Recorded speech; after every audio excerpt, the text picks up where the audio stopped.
ഒരിക്കലും ഒരു അപ്പനും മോനും കൂടി ട്രെയിനിൽ യാത്ര ചെയ്തുകൊണ്ടിരിക്കുന്നതായിരുന്നു. അവരുടെ ഓപ്പോസിറ്റ് കുറച്ച് കോളേജ് പിള്ളേർ ഇരിക്കുന്നുണ്ട്. ട്രെയിൻ അങ്ങ് മൂവ് ചെയ്ത് തുടങ്ങി. കുറച്ച് മൂവ് ചെയ്ത് കഴിഞ്ഞപ്പോഴത്തേക്കും ആ മകൻ അപ്പനോട് പറയാണ്, ഇതേ അപ്പ അതേ പുറത്തോട്ട് നോക്കിക്കേ, ഇതേ മേഘങ്ങളൊക്കെ നമ്മുടെ പുറകെ ഇങ്ങനെ ഓടി വരാണ്. ഈ ചെക്കൻ എന്ത് തേങ്ങയാണ് ഈ പറയണെന്നുള്ള മട്ടില് ആ കോളേജ് പയ്യൻ ഈ ചെക്കനെ നോക്കിക്കൊണ്ടിരിക്കുന്നുണ്ട്. അങ്ങനെ വീണ്ടും വണ്ടി മുന്നോട്ട് പോയിക്കൊണ്ടിരിക്കണ്. കുറച്ചു നേരം കഴിഞ്ഞപ്പോഴത്തേക്കും ഈ മകൻ വീണ്ടും അപ്പനോട് പറയാണ്, ഇതേ അപ്പ അതേ പുറത്തോട്ട് നോക്കിക്കേ, ഇതേ മരങ്ങളൊക്കെ അതേ പുറകോട്ട് ഓടിപ്പോയിക്കൊണ്ടിരിക്കണല്ല.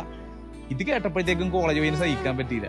അവൻ വന്നിട്ട് ഈ അപ്പന്റെ അടുത്ത് വളരെ രഹസ്യമായിട്ട് പറയാണ്, ചേട്ടാ പറയുന്നതിലൊന്നും വിചാരിക്കരുതിട്ടാ, ചേട്ടന്റെ മോൻ എന്തോ പ്രശ്നമുണ്ട്, എന്താണ് ഈ ചെക്കൻ ഇങ്ങനെയൊക്കെ പറയണത്. അപ്പോഴത്തേക്കും അപ്പൻ അവനോട് പറഞ്ഞു, അതേ മോനെ, ചെറിയ പ്രശ്നം ഉണ്ടായിരുന്നു, അവനെ ഡോക്ടറെയൊക്കെ കാണിച്ചിട്ട് വന്ന വരവാണ്. അവൻ ജന്മന അന്ധനായിരുന്നു, അവന് കാഴ്ച ഉണ്ടായിരുന്നില്ല. ഇപ്പൊ ഒരു സർജറിക്ക് ശേഷം അവന് കാഴ്ച തിരിച്ചു കിട്ടി. അവൻ ആദ്യമായിട്ടാണ് ഇങ്ങനെ ട്രെയിനിലൊക്കെ പോണത്, ആദ്യമായിട്ടാണ് അവൻ ഈ കാഴ്ചകളൊക്കെ കാണുന്നത്.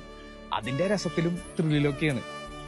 ഇത് കേട്ട് കഴിഞ്ഞപ്പോഴത്തേക്കും ആ കോളേജ് പയ്യൻ വളരെ ശാന്തനായിട്ട് അവന്റെ സീറ്റിൽ ചെന്നിരുന്നു. അറിഞ്ഞോ അറിയാതെയൊക്കെ നമ്മൾ എത്ര പേരാണല്ലോ വിധിക്കാറ്.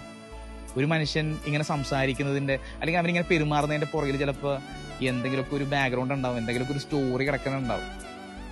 അതിനാൽ അറിഞ്ഞുകൊണ്ടും അറിയാതെയൊന്നും ആരും വിധിക്കാതിരിക്കാനായിട്ട് നമുക്ക് പരിശ്രമിക്കാം.